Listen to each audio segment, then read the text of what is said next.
Welcome back to the swamp, my friends. Today's video is going to be an extra long compilation full of horror stories you normally wouldn't hear here in the swamp. If you like stories like these, you can find more of them on my second channel, Swamped. You can find a link in the top of the description, or if you go to my channel page and look on the suggested channels, the first one you'll see is my second channel. Be sure to like and subscribe.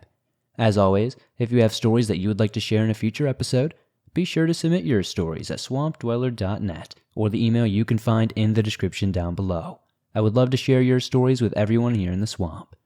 Now, without further ado, let's get into these creepy and allegedly true, disturbing horror stories that'll freak you out tonight.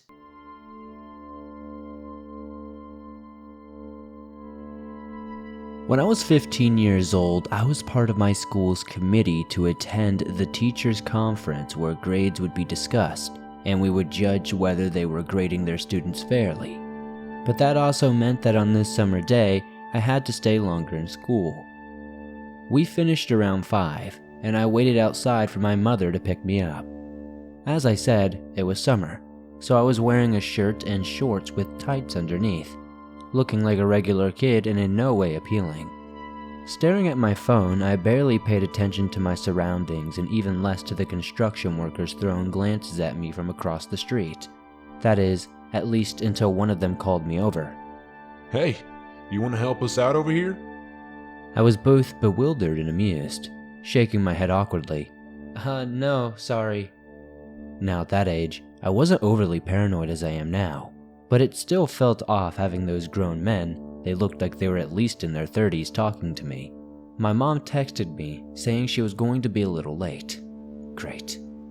I don't remember much of our conversation. At one point, they asked where I was from, and when I replied, Russia, they tried to speak to me in broken Russian, and curses everybody knows.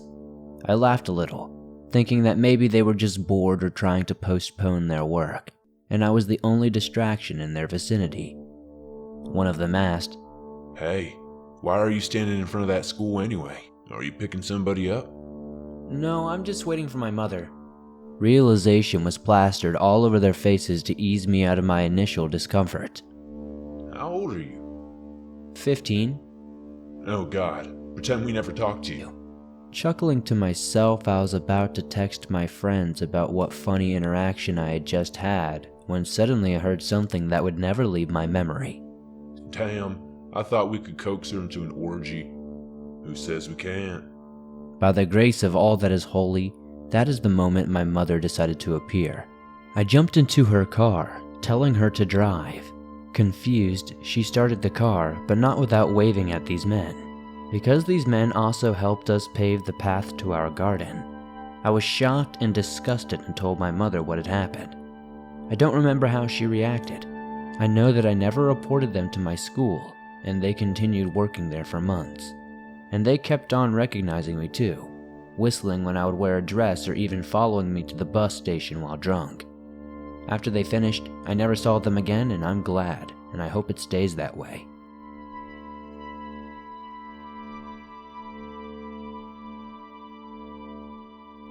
A few years back, I worked the night shift at a hotel as a house aide, just cleaning up the property, delivering items to rooms, etc. One night, the hotel was undergoing renovations in the lobby, so a construction crew stayed with us. They stopped working around 5 to 6 o'clock, but the front desk worker and I would see them all night. One worker gave off a super creepy vibe, but I was always polite because I wouldn't say I liked to judge. In the winter, business was slow, so one night around 1 o'clock, I was chatting with my coworker in the makeshift lobby, one of our meeting rooms, when the construction worker came in and acted like he was interested in grabbing some snacks. He hung around for 5 or 10 minutes, talking her up and down, and she kept shooting these glances at me, practically begging me to not leave her alone with this guy. I thought she was overreacting, but I never left and made up some story about needing her help with something. The guy finally goes back to his room and she breathes a sigh of relief. She told me this guy had been hitting on her for days relentlessly. She turned him down politely, but he just won't let up, and he always gave her the feeling that they shouldn't be alone together. Again, I thought she might be overreacting, but I had not spoken with him about it at this point, so I couldn't say anything about it. Well, 3 o'clock rolls around and I decide to do my nightly sweep of the floors. In the winter, business was always slow, so the process was quick. As I'm rounding a corner, who do I run into but the creeper and the coworker of his? I smile and say, "Hello," and go to be on my way. As I'm walking away, I hear the creeper say to his coworker, "Don't touch her. I'm going to be the one getting into her pants." I was alarmed, but I played it off, thinking they had been talking about someone else before I ran into them. Every night after that, I received a call to deliver an item to the creeper's room, and every time I arrived, he would come outside the door and close it behind him. He would always look at me dead and give me that smile that made my stomach churn. I would quickly give him his items, wish him a good night, and hurry away as fast as I could, trying not to give off the impression I was scared. For 3 long weeks, I did my best to avoid running into him at night. Some nights I was lucky and never came about, at least that I know of, but other nights I would run into him in the halls, which terrified me. Like I said, in the winter, business was slow, so we didn't have much more than 5 or 6 guests combined for 3 or 4 floors. I always ensured my radio was in plain sight, which was brilliant because I saw him eye it a few times. Finally, the construction was finished, and I was relieved to hear that they would be going and I wouldn't have to see him anymore, but not without seeing him one last time. I visited the hotel one early morning to pick up my check, and as I left, he was in the parking lot. I gave him a strained smile and attempted to walk past him, but he stopped me to tell me, "Sorry if I scared you," and flashed me that disgusting smile. The fact that he laughed as I hurried off to my car negated his apology.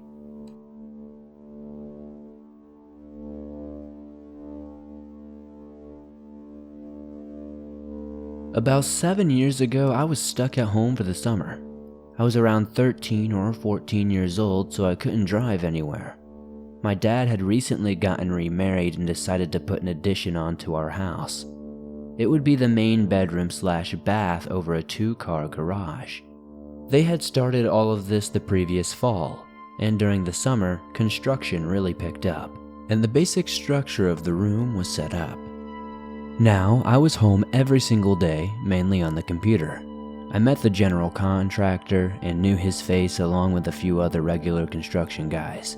However, many guys were coming in and out, so keeping track of all of them was hard. One day, an older man drives up in a van and gets out. He knocks on our front door and I answer it.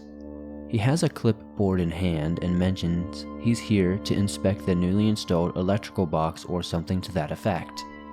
I let him inside and he walked towards the addition and began to walk around a bit. I wasn't paying much attention and returned to our computer across from the branch. Around 10 minutes later, he tells me everything is set and leaves. The rest of the day passes uneventfully. When my parents came home later that night after work, I informed them of the guy who went for the inspection. Both get confused looks and insist that no one was scheduled to inspect the addition that day. They even called the contractor to double check, who tells them that no one on his crew was working that day either. My parents were pretty freaked out and asked me questions about the man, but I couldn't tell them much. The contractor also asked me about the man and was just as confused about why he was at our house. My parents insisted that I couldn't stay home by myself anymore while the addition was rising and forced me to get a job.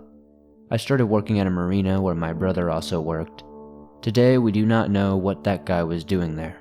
Looking back, I feel fortunate that nothing terrible happened, because there could have been a ton of terrible things going down and nobody there to help me.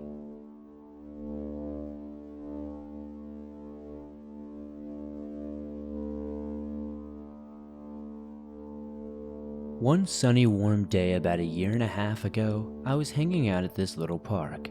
The park was in the center of our small, historic township on Main Street. The park had a small playground with a swing set and a mini jungle gym with a slide.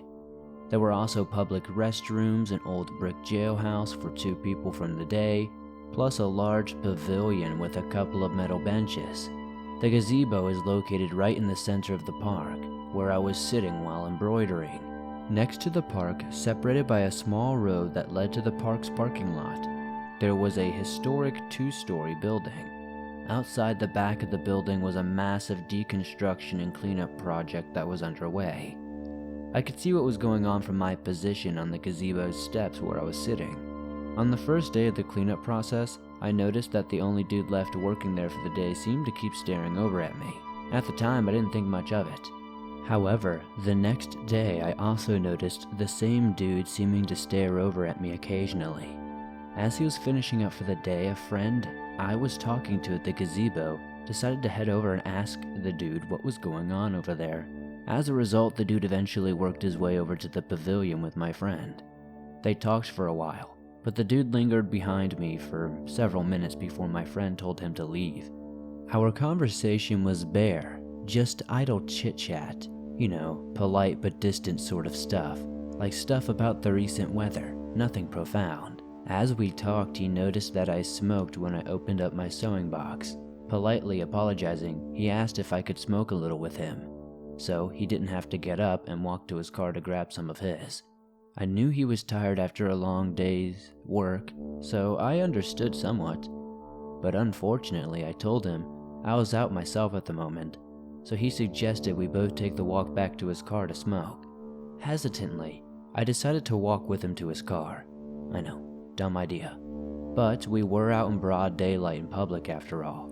But when we got to his car, and he glanced inside, he realized he had forgotten his smoke wherever he was staying. He had his back turned to me though, which was a little weird.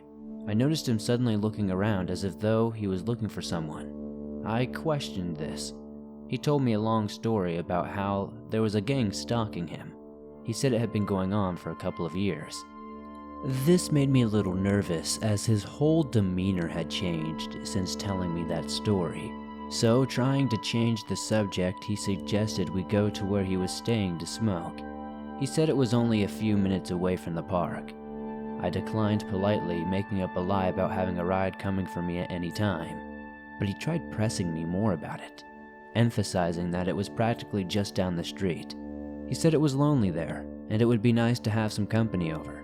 I politely refused his invitation once again, which seemed to frustrate him a little bit. As he was still trying to talk me into it, I noticed that he had been leaning against his car with one arm on it as if he were standing in front of me. I had my back to the car, but it really didn't start to bother me until he put his other hand on the other side of me, trapping me there. I ducked under his arm and stood a few inches away. Right after I moved away slightly, he got into the door panel of his open car door and pulled out a large hunting knife. He must have understood that he shocked me because the look on my face made him laugh a little bit, and he explained that it was for any potential gang members that may have been watching at the time.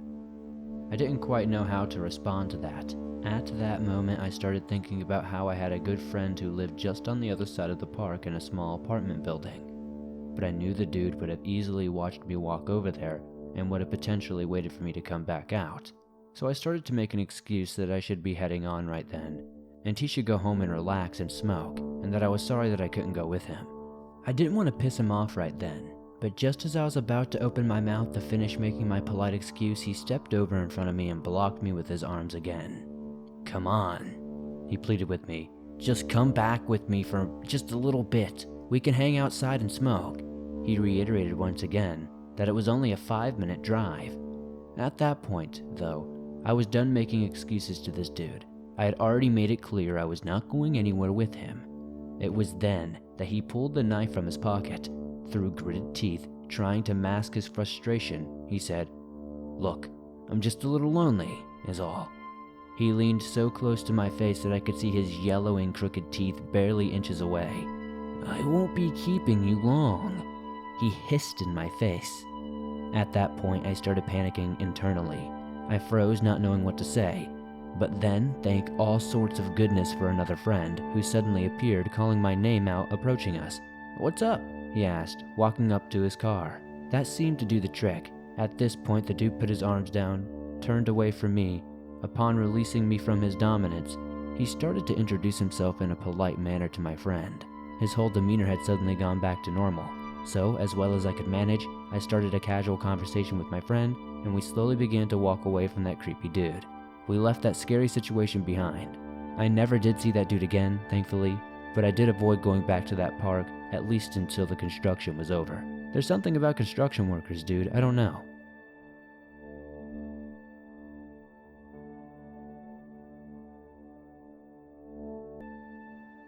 This story took place on December 31st, 2009. For a little backstory, I grew up in South Florida and moved to Southern California in 2009 because I loved two things more than anything: weed and skimboarding. And it was the mecca for both. So I spent a few months growing weed and skimming the best waves of my life. After I grew the weed, I packed up and drove back to Florida to sell it and show it off. At the time, having purple weed in Florida was a big deal. A side story to this is that I got pulled over in Blythe, California, middle of nowhere on my drive back, and by some miracle, the cops didn't search the duffel bags in my trunk. So I considered myself the luckiest guy on earth. Boy, was I wrong on that. I returned to my apartment complex a couple of days before New Year's Eve and was excited to show off the weed to my friends. Now, I sold weed. I was never a kingpin of any sort, but the people knew they would get weed from me anytime they wanted. They would come out, hang out, and just have good vibes. So now to the night in question. It started like any other. A couple of friends over, my girlfriend at the time, it was going great. My friends all wanted to go out to a New Year's Eve party a buddy was having. Looking back, I always thought, what if I just went? I guess I'll never know. So all of my buddies left, my girlfriend was tired, so she also went home. So before I went to bed, I ran across the street to get a Nestle strawberry milk, one of my favorites. After I got the milk, I walked into my garage to return to my apartment. As I reached for the doorknob, I heard heavy footsteps. I went to turn around and was grabbed by my shirt and thrown against the wall. I hit my head, not very hard, and I figured it was my buddies who had forgotten something. I turned my head to look, and I was hit with the butt of a gun. The next thing I knew, and the next thing I saw, as best as I can describe, were black blotches and shiny circles as I was dragged upstairs. At this point, I never fully turned around, so I didn't know who or how many people were there or what was actually happening. I heard one guy's voice saying, "Where's the weed?" Now, I'm not trying to get shot over some weed. I had my hands up and calmly told them, "It's over there, you can have all of it. Just calm down." As I escorted them to my bedroom, I pointed out the duffel bags, which contained everything I had brought over. After they grabbed them, they asked where the money was. As I said, I sold weed, but it was basically to smoke for free and have some extra cash. I did have a couple grand in my closet in my sweatshirt, but I wasn't ready to give that up. I told them I had no cash, and the weed was all I had. That's when the gun left my head. The next thing I heard terrified me. I listened to the gun being cocked and placed back to my head. I immediately told them where it was. They grabbed it, and I heard footsteps running away from my bedroom and the door slamming. I panicked and ran downstairs, closed my garage door, and ran back upstairs. I stood in my kitchen, just staring off. I mean, what the hell should I do now? I thought. Do I call my girlfriend? Do I call the cops? Well, I guess I can't reach the cops. I instantly thought. My mind was racing. As I went to call my girlfriend, I heard glass shattering. My front door had been locked since we came through the garage. When you enter the front door, there are stairs leading up to my apartment. I looked down and saw a hand reaching in, unlocking the door. They were back. I ran back to the kitchen and put my hands up, my heart pounding. Why were they back? The first guy didn't even look at me. He just ran past me into my room. The second appeared and pointed the gun at me. I made direct eye contact with the guy pointing the gun at me, and as I looked at him, I realized I knew him. At that exact moment, I could tell exactly who this was by the look on his face. He turned visibly white. My dad was a teacher and a damn good one at that, and was well known in my community, and growing up, he would have parties and fun activities for his classes. And this guy was one of his former students standing in front of me with a gun pointed at me. I felt sick to my stomach at this point. I put my head down, closed my eyes, and took a deep breath. I only saw a picture of my family from a vacation when I was about 10. I never understood why that picture. It was just what I envisioned, and it was so clear. The next thing I heard was from my front door slamming. I went downstairs and lit up a cigarette, about to call my girlfriend again when I saw headlights coming from a car coming towards me. And wouldn't you know it, it was a police car. Now I looked rough. He got out and asked me if everything was okay. I didn't say a word. He said, Your downstairs neighbors called because they heard some yelling and loud noises. I didn't know what to do or say. I was speechless, like there was no way this could be happening right now. I told him some guys came to rob me, but they left because they had the wrong house. He asked me exactly what happened. I told him they went to the kitchen and were looking for something in there, so that the attention wasn't in my room. As more cops showed up, they dusted the kitchen for fingerprints. Then I saw one head to my room. I thought they wouldn't find any weed because the guys took it all, and I was asked to come into my bedroom. The guy led me to my closet and pointed at the top of my safe. "What is this?" he asked. Earlier I had rolled a joint and a little bit fell out on the top. Now this was 2009 in South Florida. Weed was looked at as very illegal. I told him I smoke every now and then, figuring if they thought I was being honest, they would look past it. He told me to sit on the couch. A few minutes later I was told to stand up and put my hands behind my back. I realized I was being handcuffed. I thought back to when I was pulled over on that drive to Florida. I mean, at least I wouldn't have gotten beat up and robbed if they would have found the weed that night, just rested. That was the start of a dark time in my life, and weed turned out to be the least of my worries. I'm happy to say I'm coming up on 6 years sober now. I have a beautiful family, and I consider myself the luckiest guy in the world. Hey Swamp Folk, thanks for listening to these stories. Remember, if you have an experience that you would like to share on the show, be sure to submit it at swampdweller.net. Now, let's get back into these creepy and allegedly true home invasion horror stories. This story happened about 6 years ago and is true. This is a long one. I was about 19 years old and going through medical school, which was a very stressful time for me. I took some counseling but ended up in a hospital where I found that exercise helps with stress, especially walks and jogging outside. I lived in a pretty sketchy neighborhood in a quite run-down Ohio town. However, this did not keep me from venturing out during the afternoons to do a walk. Usually my grandparents would also do these walks, and my grandfather is a veteran and carries a handgun, so there is some security there. On this day I was stressed and skipped out on classes for that day, and decided to go on a walk when my grandparents asked me to join them. I also talked to a person on Tinder I had just matched with, and told them about my walk. They were from the area and said they could meet me along my route near an old store. 15 minutes into my walk, I split from my grandparents under the pretense of meeting this woman in an old antique store. I got to the place and they said they were there. I could not see anyone, so I asked where they were at. "I can't see you."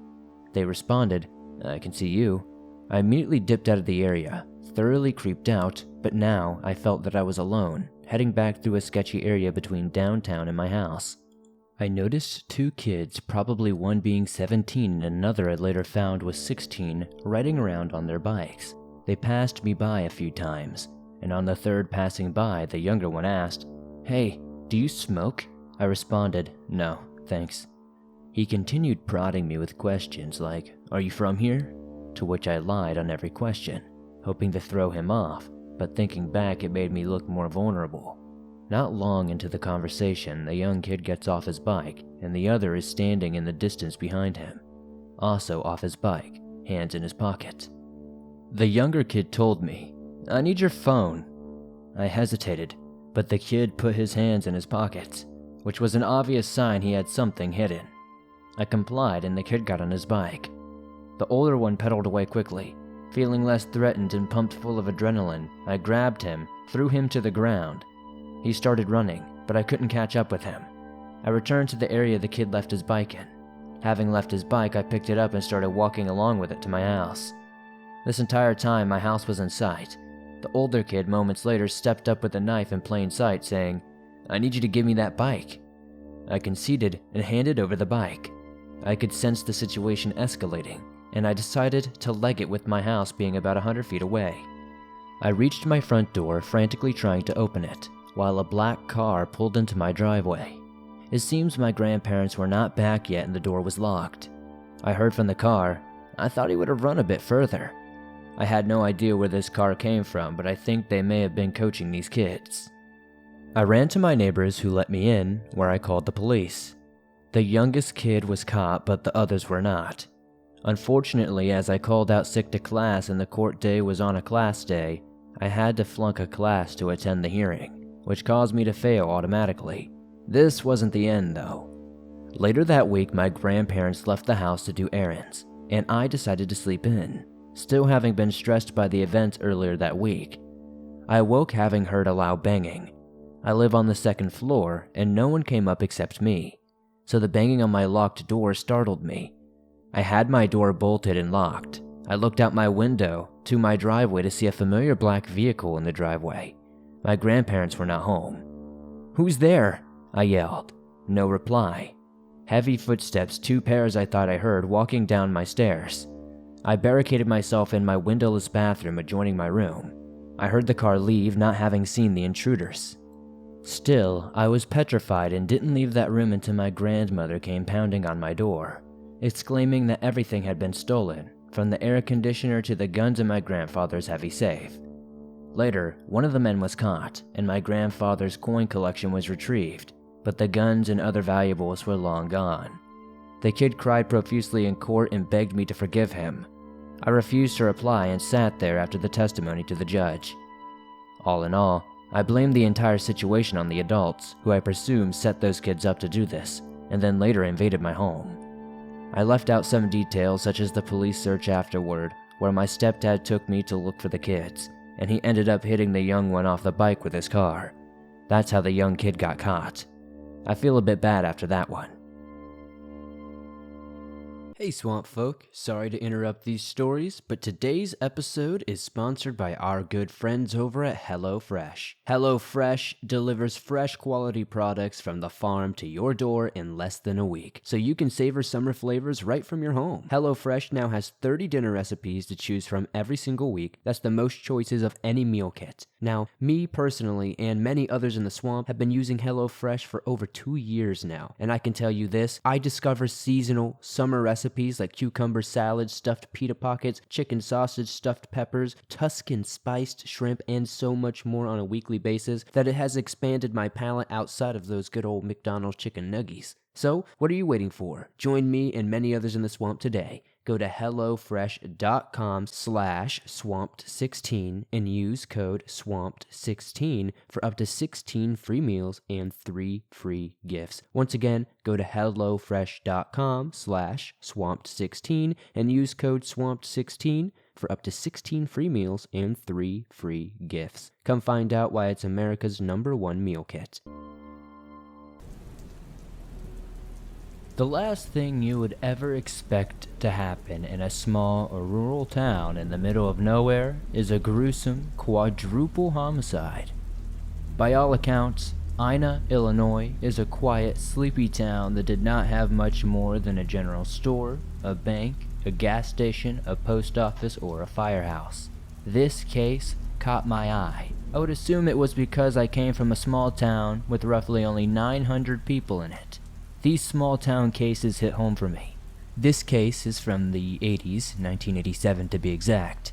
It has many strange and brutal details and is not for the easily squeamish. This is the unsolved story of the Dardeen family murders. Before we get into the inevitable, sad, and tragic story of the Dardeen family, let's take a few moments to get acquainted with them. The Dardeen family consisted of Russell Keith Dardeen, his wife Ruby Elaine Dardeen, who was pregnant then, and their 2-year-old son Peter Dardeen. Russell and Ruby went by their middle names, so I will refer to them as Keith and Elaine throughout the video. By all accounts, it seemed that the Dardeen family was well liked, and no one who knew the family had anything wrong to say. The family lived in a trailer home in the woods close to Keith's job at the water treatment facility. Elaine worked at a local office supply store in Mount Vernon. The Dardeens were very active in their local church. Keith and Elaine were part of the musical ensemble in the church. Keith sang lead vocals and Elaine played the piano. They were already pinching pennies to save money for Peter's college fund, and as I mentioned earlier, were expecting another baby very soon. In 1987, the Dardeen family was expecting their second child and wanted to move to a better area to raise their family. Not to mention, they needed an extra bedroom for the baby.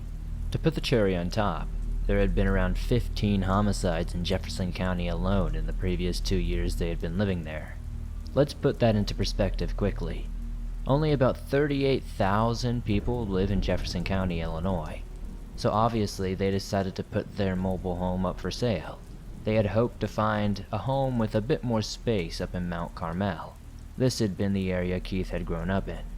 Due to the violent happenings around them, Keith had become increasingly more protective and paranoid about their safety. He was so on edge that when a young woman knocked on their door asking to make a phone call one night, he would not let her in and told her to go away. Some may say this is paranoia, but I would say that you can never be too safe. The family would never get the chance to move to a safer area, though. It was November 18th, 1987, and Keith had not shown up for work. This is very out of character for a reliable, dedicated employee like Keith.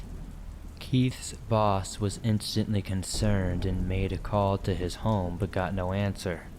Keith's supervisor would call Keith's parents, who both claimed to have not seen or heard anything from him. By nightfall, the police had been dispatched to the Dardeen home to check on them. Keith's father, Don Dardeen, met with the police to give him the keys to the mobile home. Inside, police found a scene so horrific and so sick that it would forever change everyone involved. First, police found Elaine and Peter Dardeen dead.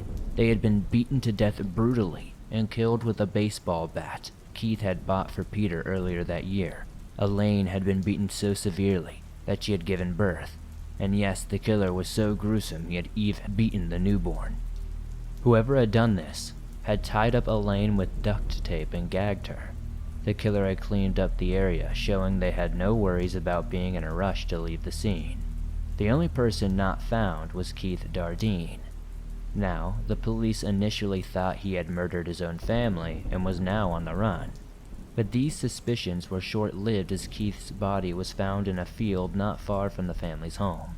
He had been shot 3 times, and even more gruesomely, his manhood had been severed. Keith's car was found parked outside the local police station in a nearby town called Benton, which shows how bold this killer really was. For those interested, Keith drove a red 1981 Plymouth. From the images I could find, it's a hatchback-style car. The car was parked just 10 miles from the Dardeen family home. The blood found in the vehicle, which is assumed to be Keith's, shows it may have been the site of his murder and mutilation. The case starts to get even stranger. Elaine and Peter were estimated to have been dead for roughly 12 hours before they were found. Keith had likely been dead for closer to 24 to 36 hours before he was discovered. This detail has made police question whether this was the work of one killer or multiple. Officials were having a tough time putting together a motive. There was no sign of forced entry as the back door had been left open. Robbery did not seem to be the motive either, as cash and valuables were easily accessible but left untouched. No SA was determined to have been done to Elaine, which rules out that aspect. This crime seems way too brutal and violent for it to not be something personal. I am not the only one with this mindset. The Franklin County coroner who did the autopsy on the bodies does not believe this was a random act of violence. He said, "I believe it was a very personal, deliberate thing. Police have speculated this could potentially be a crime of mistaken identity. Of course, many theories exist on what happened to the Dardeen family. Keith's mother said she believes someone tried to force Keith into selling drugs, and when he refused, he got mutilated. I find this a bit hard to believe simply due to the sheer amount of violence involved in the crime. If he were simply shot, then that theory would make more sense to me. That's not to say it didn't happen that way, though."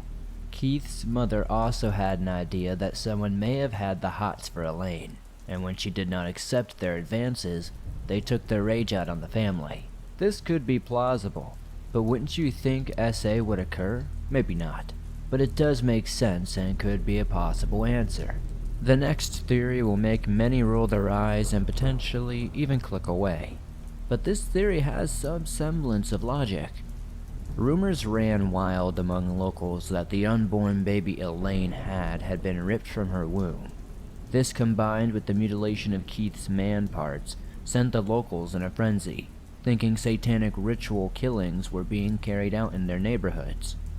The 80s were the absolute height of the satanic panic hysteria, which didn't help officials move this case forward.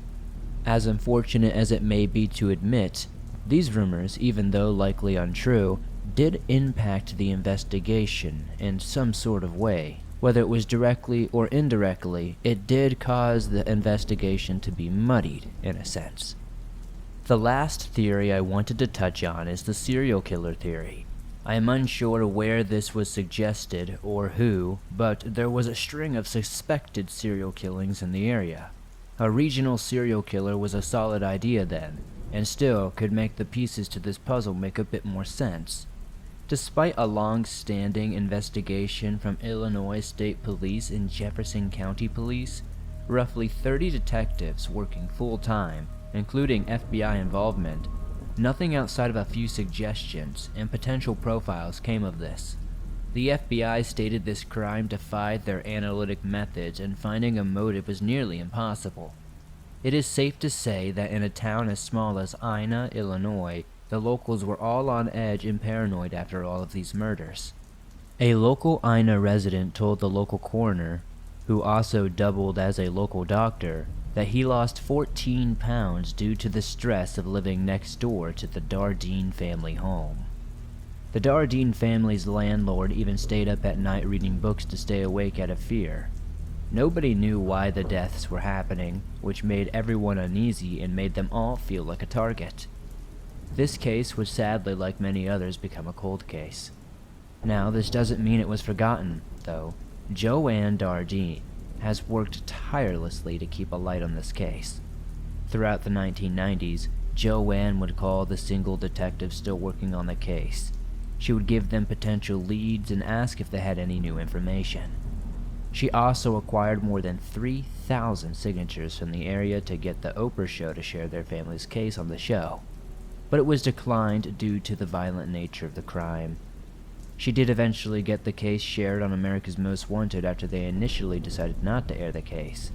For some reason, they did decide to air it in 1998. Sadly, nothing would really come from this, though.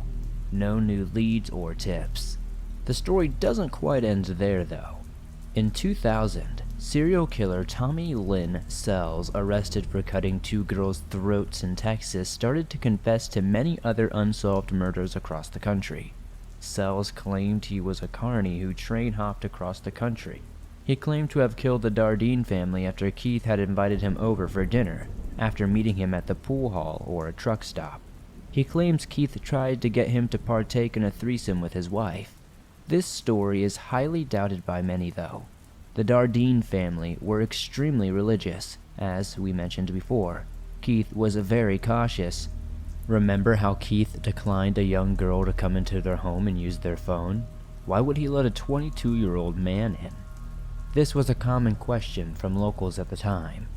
Even though Tommy Lynn Sells would confess to upwards of 70 killings, he was only convicted of 22. Officials were convinced he committed those 22, but sadly the Dardeen family was not included in that list.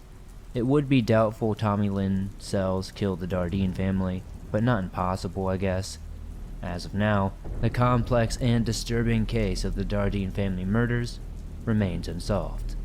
This case is one of the heaviest and downright violent I have ever investigated. Every day you find an issue so disturbing and violent, but has no motive and no real viable suspect. If you have any information or tips on what could have happened all those years ago to the Dardeen family, please contact the Jefferson County Police. I would also love to know in the comments down below your theories on this case as well. Join the conversation. I get a few different vibes from this case. I almost feel like this was an act of jealousy, maybe. I don't know. It's hard to judge this crime based on the little context we are given. Hey Swamp Folk, thanks for listening to these true crime horror stories. Be sure to hit that like button if you haven't, and subscribe if you're new. Now, let's get back into these downright strange and tragic cases. There's nothing worse than losing a loved one, But what if you had no information about what happened to them? Well, the loved ones of Daniel Reeves would tragically face this reality in May of 2008. Daniel Reeves and his girlfriend Sarah were enjoying a night together in Madison, Indiana. It was May 3rd, 2008, and the couple enjoyed a nice date night watching a movie. They were at Sarah's house at the time. The couple went to bed, and sometime around 4 a.m. Sarah woke up. She noticed Daniel was no longer there, and she had received a text from Daniel saying nothing more than, "I love you." She tried to call him, but he was not answering his phone. This would be the last time anyone would ever hear from Daniel Reeves. Thus, the mystery of what happened to him begins. Before I go any further, I should mention Daniel was last seen wearing a white or light blue t-shirt, brown steel-toed sneakers, tan shorts, and potentially a black leather jacket. Daniel had no known medical issues besides social anxiety, which was very mild as claimed by his parents. He has dark brown hair and blue eyes. He is 5'11" and weighs about 145 pounds. About a week after being reported missing, Daniel's 1999 Chrysler Sebring convertible was located on Green Hill Drive, very close to Clifty Falls State Park. This park is a hiker's heaven. Many college students and residents often use these trails in the fall and spring months. Daniel had much experience in the area as he was raised there. It is reported that he had even hiked in this area in the past. The real question is, though, why would Daniel Reeves decide to go for a hike at 4 a.m.? At the time it would have been around 42 degrees outside. Since Daniel was last seen wearing shorts, this would surely not be the ideal hiking setup. When officials found the car, they reported it was unlocked, which Daniel's family thought was strange as he always locked his car, even in the driveway of his own home. Daniel's wallet, including all of his credit cards and IDs, however, and Daniel's phone and keys were nowhere to be found. The Indiana State Police searched the car as well as they could and claimed to have seen nothing of worth. A search was conducted in the Clifty Falls State Park on May 10, 2008. Clifty Falls is a full park of railroad tunnels, caves, and waterfalls. This can surely make hiking the garden a real challenge at some points. The park is a relatively small one, only roughly 2 square miles. Nothing was ever found that could be tied to Daniel or his disappearance. Cell phone records show he has never used his phone since that last text to Sarah. The question of what happened to Daniel Reeves remains a mystery. Before I end this look at the tragic disappearance of Daniel Reeves, I'd like to take a few minutes to go over some speculation and theories I found while looking into this case. First, I'd like to say I stumbled upon this case on Reddit from a write-up by a user named By a Freeway I Confess. This user's post shared Daniel's Charlie Project profile and his subject. I found this case interesting as it seemed that this may have been a potential suicide. The details seemed to lead in that direction, but I, of course, never want to be the insensitive guy and throw out wild accusations like that with no proof. While I could not find much about this from the archives online, I found many theories on forum posts. Many of these theories focus on mental health. After digging, I found a section where Daniel's parents claim he had no medical or mental problems outside of slight social anxiety. A few users on this forum pointed out that parents aren't usually fully informed about their children's mental health, especially when they move out and start their own lives. Another theory mentions that it is widespread to park further away from the entrances like Daniel did, as the park is small and limited to trails. Foot traffic off the beaten path would be scarce to none. These off-the-beaten-path trails also take you into extreme terrain that could easily cause death even for the most experienced hikers. Ultimately, this story may never be solved, which ultimately makes me super sad. I only wish that I could know what led to those final moments in Daniel's life that made him decide to take this hike. This case reminds me a lot of the story of John Glasgow, who disappeared mysteriously in 2008 under similar circumstances. John's skeleton was eventually found, but sadly nothing will ever be understood of how he died. What do you think of this case? With the tiniest details shared, it feels like a suicide story. This is speculation though, so please be respectful in the comments. If anyone struggles with mental health and needs someone to speak to, the Suicide Prevention Hotline is open 24 hours a day, 7 days a week. You can call them at 1-800-273-TALK.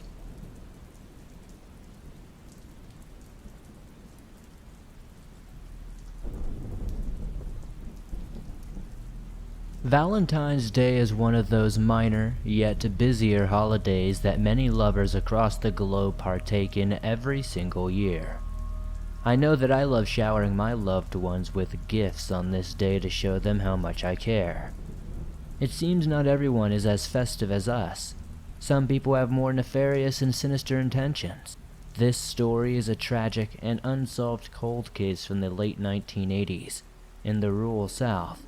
This is the Jenkins County Jane Doe story. To begin with, we need to go back to 1988 in the small town of Millen, Georgia. A man and his girlfriend were scouring the area for cans and bottles for money. Not my ideal way to spend Valentine's Day, but you do what you gotta do. While the man's girlfriend waited in the car, he jumped into a dumpster to find some more cans. Before we go any further, I must mention in the days before this event, a foul odor had been reported around the area. No one had seemingly thought much about it at the time, though. While searching around, he found the source of this wretched smell. This man discovered a duffel bag. He opened the bag with his pocket knife and instantly regretted it. He had made a genuinely gruesome discovery. There were body parts wrapped in plastic stuffed into this duffel bag. The body parts were severely decomposed at this point. At first, the man was in shock and didn't know what to do with this find. For some reason, his first reaction was to get a friend to look at the contents to confirm that this was indeed a bag of body parts. This was precisely what it was, though. A dismembered, decomposed woman's body. But who was this poor woman? This is the true ongoing mystery. Around 4:45 that same day, the Georgia Bureau of Investigation, aka the GBI, and the local police were on the scene. Due to Millen being such a small town, the local coroner didn't have the experience needed for this crime scene. Since the local facilities were not equipped for this, the autopsy was conducted in Atlanta by a GBI coroner. It was reported that the woman had been in the dumpster since Friday the 12th, 2 days before she was discovered on Valentine's Day. But reports show she had been dead for at least 4 to 7 days before that. There were no apparent signs of injury, but her feet had been bound. Many other tests were run on Jane Doe.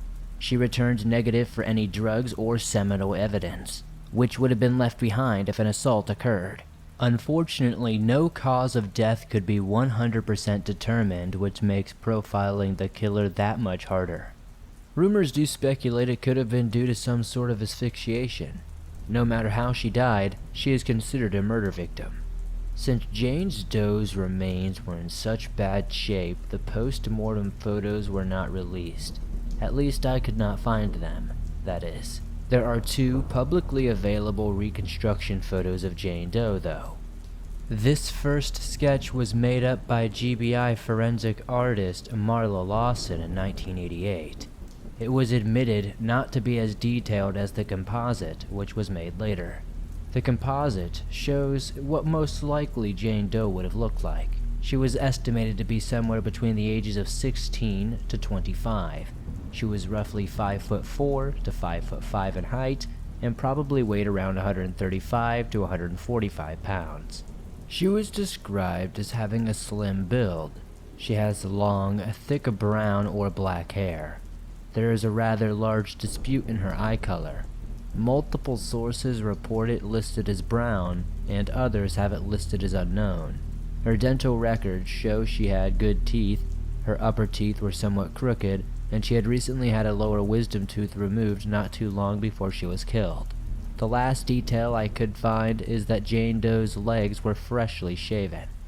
Another detail that has been up for speculation and confusion is Jane Doe's race and ethnicity has not been identified.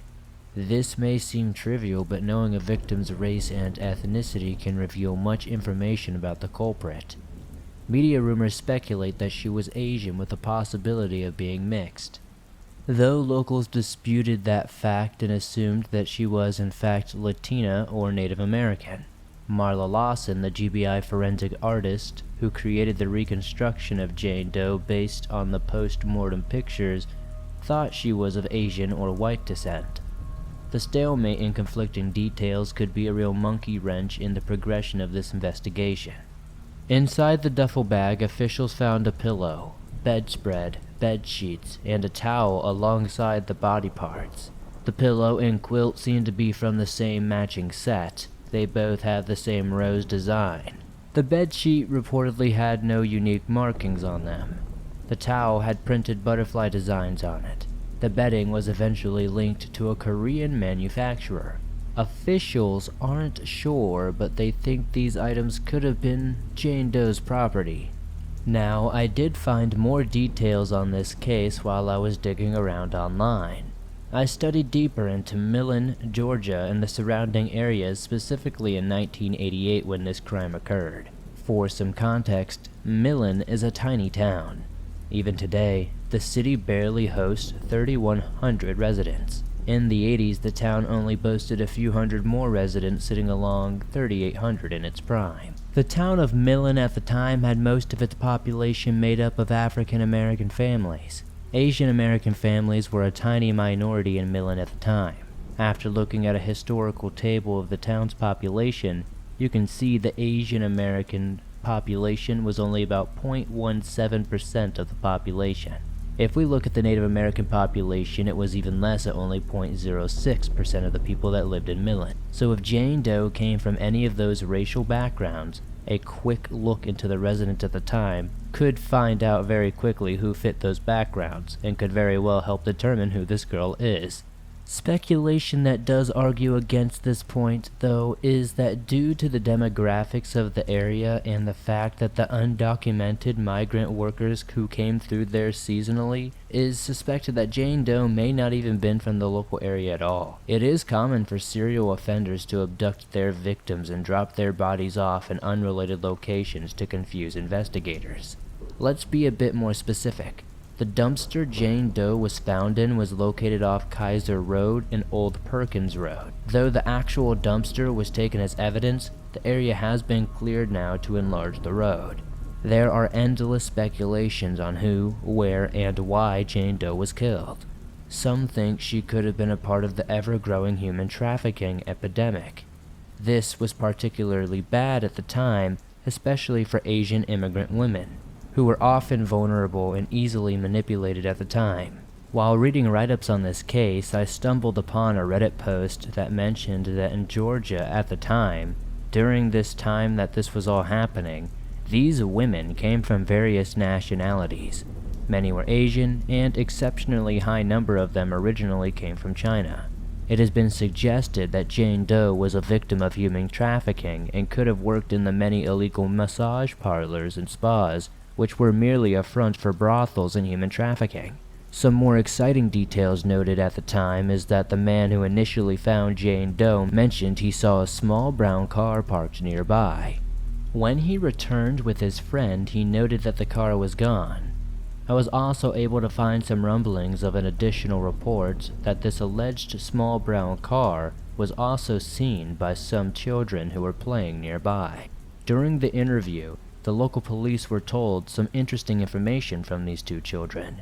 They said that they had been playing near the dumpster when they heard somebody crying. They said it was mumbled, but it still sounded like, my baby, my baby." At around the same time, they claim a car matching the description of the small brown vehicle pulled up to the dumpster. They described a man and a woman who both looked to be in their 50s.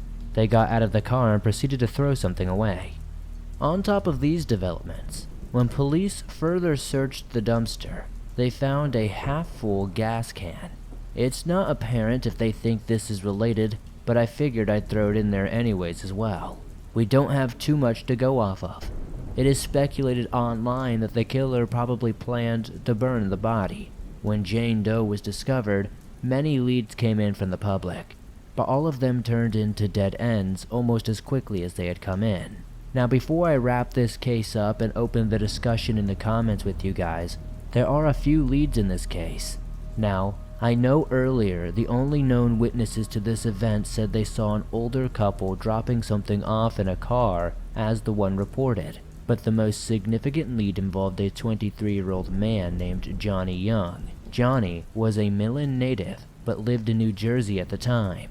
Johnny was investigated after his friend called the police, alluding that they should talk to Johnny about that murder. Even more interesting, Johnny's uncle claimed to have seen him with a Puerto Rican woman who may have even matched Jane Doe's description. Here's where things get even more questionable.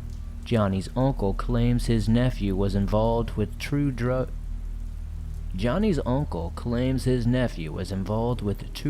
smugglers. One of these smugglers was dating this unidentified female. Johnny had run away with both the smugglers' money and the girl.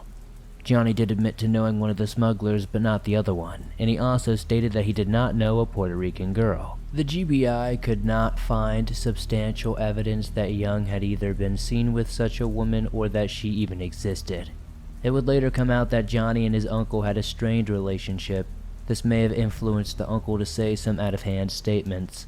This sounds like it would end here, but it doesn't. In the summer of 1991, Deputy Campbell of the Jenkins County Sheriff's Office received a phone call from an anonymous caller in New Jersey. This caller claimed that they know who killed the Jenkins County Jane Doe. The caller referred to Deputy Campbell by his first name and asked, "Do you remember that girl?" and said that he was tired of running.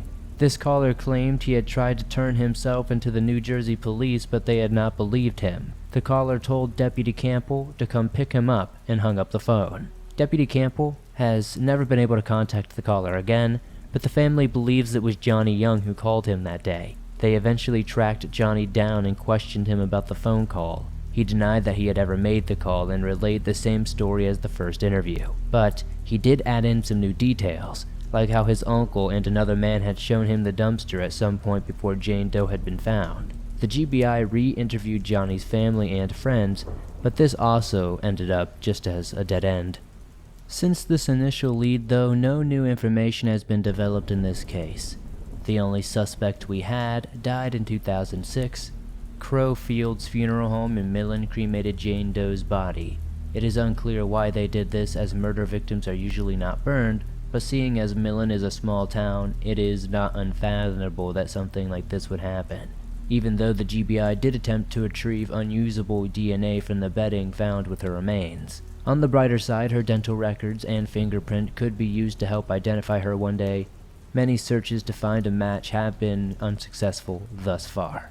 And that is where the story of the Jenkins County Jane Doe ends, at least for now.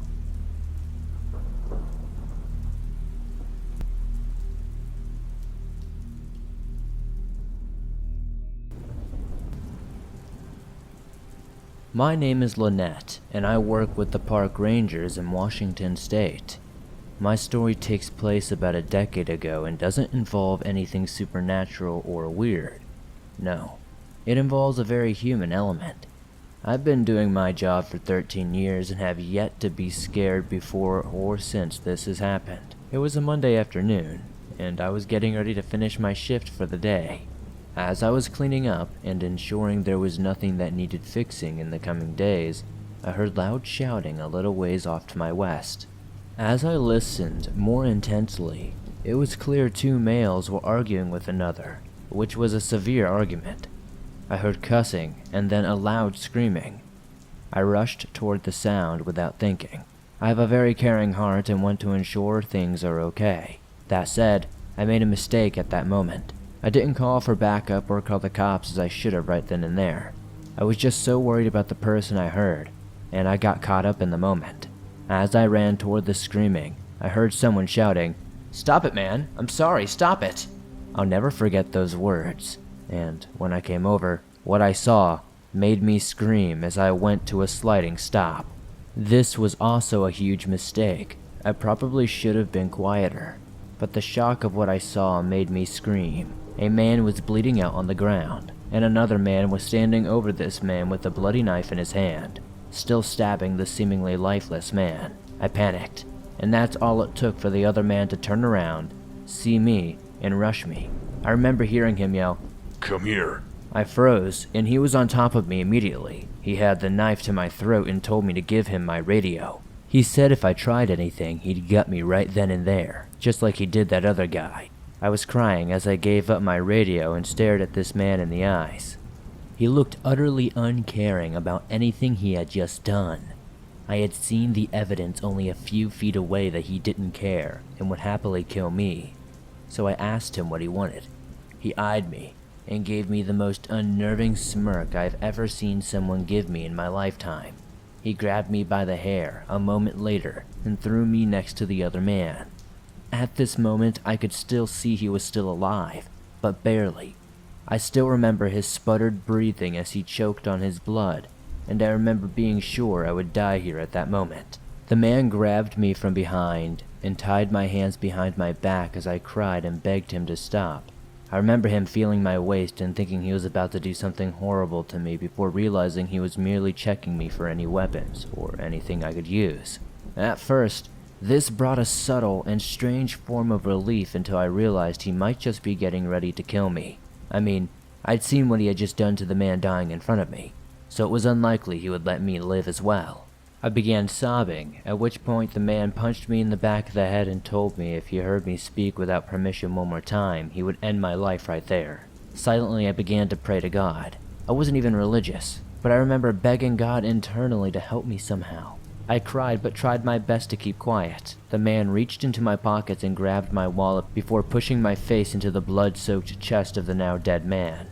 He screamed at me to not move and began laughing as he read my address.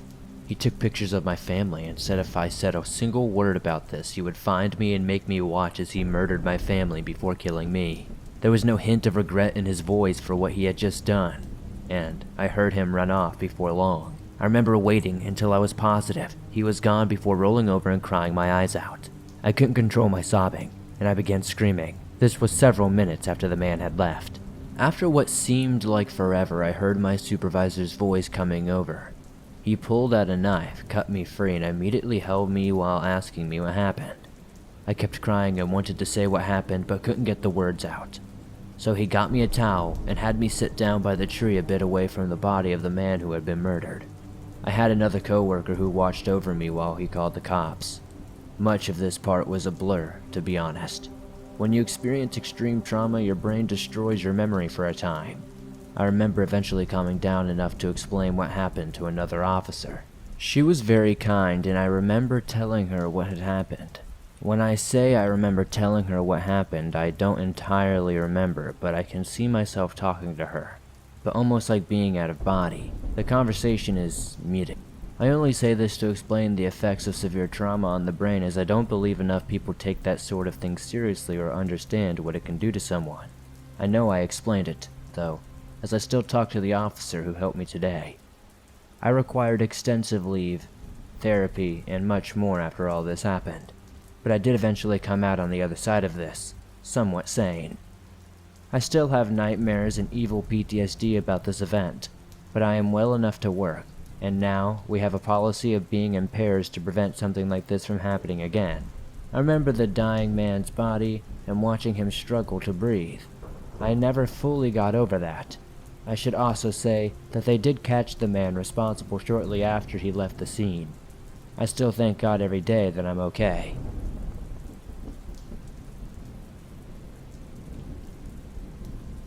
Gentlemen, all men strive for gold in their life, right?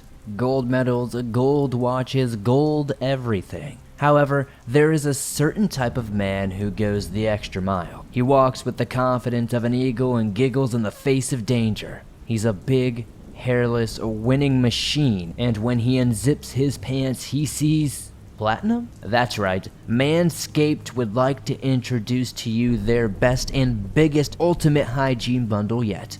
The Platinum Package 4.0. Manscaped is the leader in the below-waist grooming area. Now trust them with the whole shebang. Join the 4 million men worldwide who trust Manscaped, including those of us here in the swamp, by going to manscaped.com for 20% off, free shipping with the code SWAMPED. Manscaped's brand new Platinum Package 4.0 is the biggest bundle they've ever offered, giving you a bulk discount on Manscaped's top products. Now personally, I've been using Manscaped for quite a long time, and in addition to shaving, you can now completely upgrade your shower routine with the Ultra Premium Body Wash and Ultra Premium 2-in-1 Shampoo Conditioner. You'll have your skin and hair feeling hydrated and smelling fresh for the ladies. Get 20% off and free shipping with the code SWAMPED at manscaped.com. That's 20% off and free shipping at manscaped.com using code SWAMPED. It's time you enjoyed the finer things in life and get yourself a Platinum Package for your Platinum Package.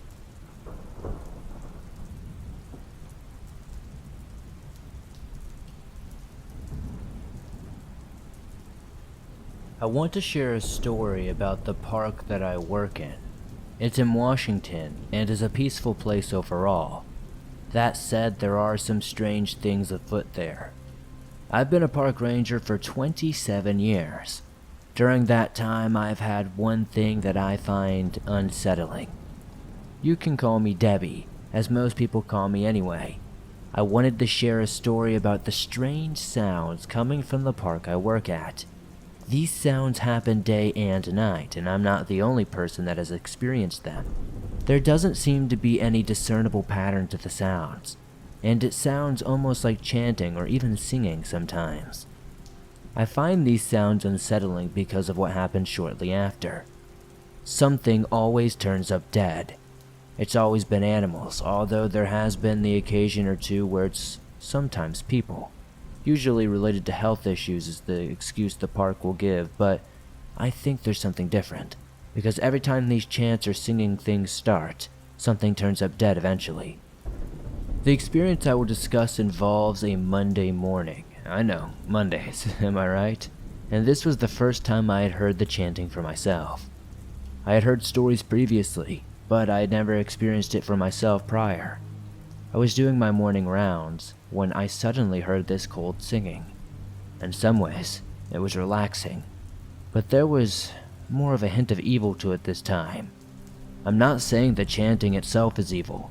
There's that dread in the air when you hear it though. It's all alluring, but terrifying, all at the same time. Anyway, I hear this low sound. At first it is like chanting, and as time goes on it becomes more audible. I notice it sounds almost like a harmonic singing. I'm a bit perplexed and begin to look around. No one appears to be in sight. So I continue picking up trash and checking the area, not thinking too hard about it. Next thing I know, it becomes very audible. It's like when you're listening to music on your iPod or your phone or something. So there I am, looking around suspiciously, as no one is about to get the drop on old Debbie, when suddenly, I see something sickening. I see a dog laying on the ground. I head over and realize quickly that this thing has been ripped open. The dog is no longer alive, and the kill looked fresh. It also smelled fresh enough that I had to go elsewhere and relieve myself of the contents of my breakfast that morning. I called my supervisor and informed them of what I found. They had asked if I needed anything, or if I needed any help cleaning it up, and I told them of course, yes, right now. It probably didn't take long for someone to get there, but it felt like forever, and I kept my distance during that time. One of the guys I was working with at the time, Kyle, showed up with his little disposal kit and walked over and checked it out. It didn't seem to faze him too much, and I began questioning if I really knew him at that moment. He asked if I saw what had killed the dog, as it was all over the place. I told him no, I had not, and I wasn't about to go looking. Then he cleaned everything up and buried the poor thing. I can't even handle the sight of everything, and Kyle cleaned it all up, and it was like a regular Monday to them.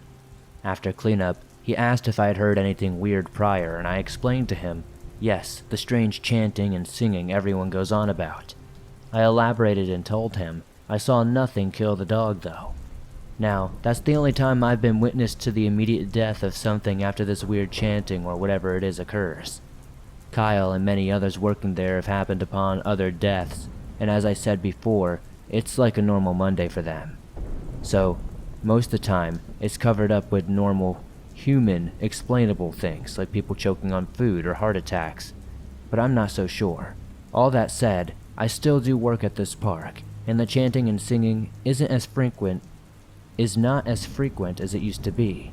It was a bit unsettling to hear, or even hear of. Has anyone around the Washington area had anything similar happen to them? I'd be very curious to know.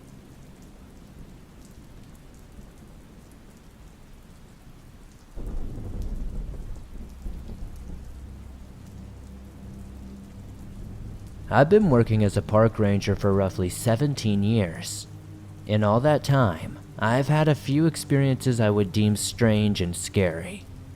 The one I will share with you today is a little bit of both, mostly terrifying for me personally. You can call me Trent, by the way. I believe this was 2009. My team and I were working to clean the area and prepare it for the summer camping season here in Colorado.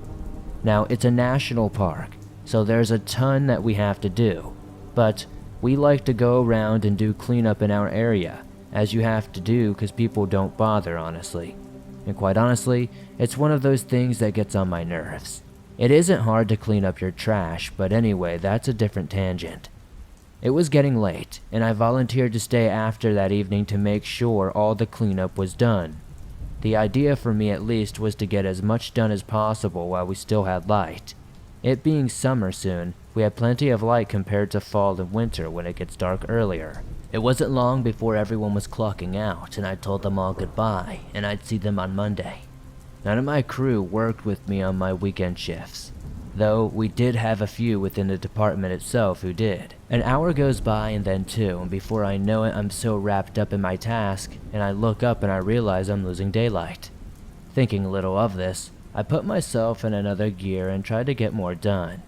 In my mind, I figured I'd just be better prepared and leave less to do Monday. Also, I take great pride in my work, so I do everything I can no matter how large or small the task. It's a large part of what has led to the promotion I've been given, and it is something I still do to this day. It is not long before I realize the sun is about to set completely. I stop my work, pull out my flashlight, and prepare to haul my last garbage bag back to the station and drop it in the dumpster. As I'm wrapping things up, I hear a large growling sound. I immediately grab my bear spray as I recognize the sound I'm listening to. Turning around slowly, I see much that leaves me in shock and dread. It looks to be a black bear, but the problem is it is much more significant than any black bear I have ever seen or even known to exist. This thing has a large scar across its left eye and is staring at me, baring its teeth. Normally, I'd do something to make the bear think I'm more extensive and more significant than I actually am, but no amount of posturing will save me from this monstrosity.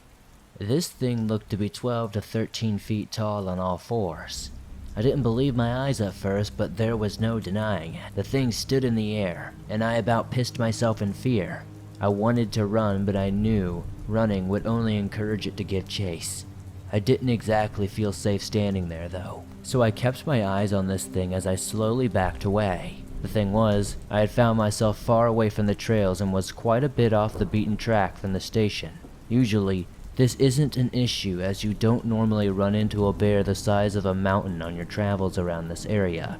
But today, this was not the case. I'm sitting there thinking about what my next move might be, all the while I'm slowly backing away. I know it isn't wise to stare this thing down, but there was no other way I was going to turn my back on this bear and run, or any other way to escape. I have my hand on my mace, and the other hand is holding on to the garbage. After an eternity, I am finally out of the sight of the bear. It appears to have just stared at me, but I'm worried that it was attracted to me because of the smell of the garbage. I'm sure it's nothing a bear would think twice about if it was hungry enough, and if I were the size of this thing, I'd be hungry all the time. After several minutes of watching the horizon and seeing nothing, I turn and start hauling my butt as fast as I can back towards the station. It is still quite a way off, but I figure if I keep moving, I'll get there in no time. While running, I suddenly hear a large stomping sound behind me. Looking back, it's the bear and it's coming in fast. I freak out and throw the trash bag I have off in a different direction, My hope was that it would distract it, just long enough for me to get away. But unfortunately, it ignored it entirely and kept coming for me. I am now forced to turn and stand my ground as there is no other way out of this. There's no way I'm going to outrun this thing. I stop, pull the bear mace off my belt, and prep to spray the hell out of this thing. It confronts me and we meet eye to eye again. It's only a few feet from me now, and to my shock it seems very aware of what I'm ready to do. The look that this bear made it seem like it was calculating its next move. I've seen a lot of bears and usually they'll scare off without too much trouble or even mind their own business entirely. This one though, the look on its face just said that it was hunting, and I was on the menu. It seemed disturbingly intelligent, and as it stepped forward, I reacted in shock and I sprayed it in the face with the mace. The bear reeled back. I ran for my garbage bag, though looking back I'm not sure why I did that, and I continued my sprint toward the station's direction. I heard the terrifying roar I've listened to throughout my life, followed by an extensive but all too familiar stopping sound. I'm feeling my legs begin to give away from fear, and I tell myself, if you give out now, you're dead. No ifs, ands, or buts about it. So I gain the mental fortitude to keep pushing through and steady as I run. As I'm getting closer to the cabin, I feel the thing running up from behind me. I freak out and spin to see wherever it's at, tripping as I do so, falling on my butt. The thing had taken a swipe and left a deep claw mark in the tree where my head was only seconds before. I pray and spray the bear yet again. It thrashes about blindly, and during the thrashing and my struggle to get up, it hits my can of spray and dislodges it from my grip. It does this with enough force for my hand to fly back and hit the tree. I see blood and feel pain as my hand smacks the tree. Unsure if I've broken my right hand, I use my left hand to stand up, and yet again, for reasons I'll never be sure of, perhaps it's shock and some semblance of normalcy, I grab the trash bag with my left hand and turn and continue sprinting. The bear is roaring behind me, but it doesn't appear to give pursuit. It isn't long before I reach the main trail and can see the cabin in the distance. Terrified, I keep running. Soon enough, there is another roar.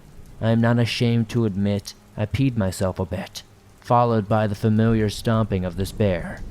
I freak out and keep telling myself, don't look back, don't look back, don't look back. I run with all the power and speed I can muster and have left to give, and I make it to the station.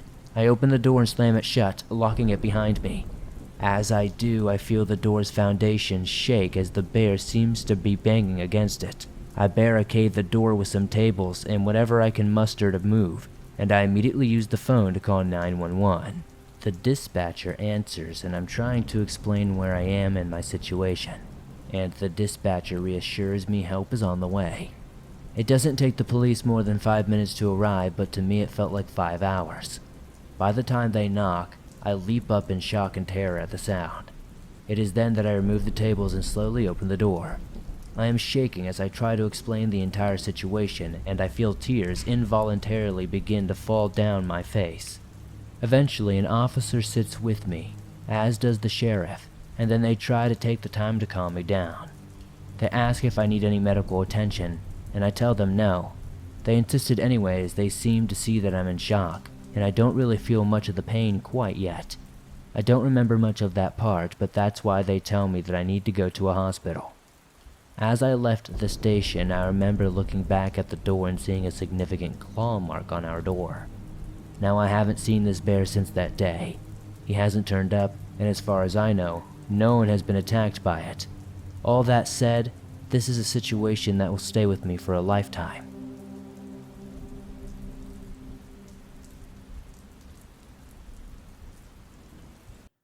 Thanks for listening to these creepy and allegedly true, disturbing horror stories that'll freak you out tonight.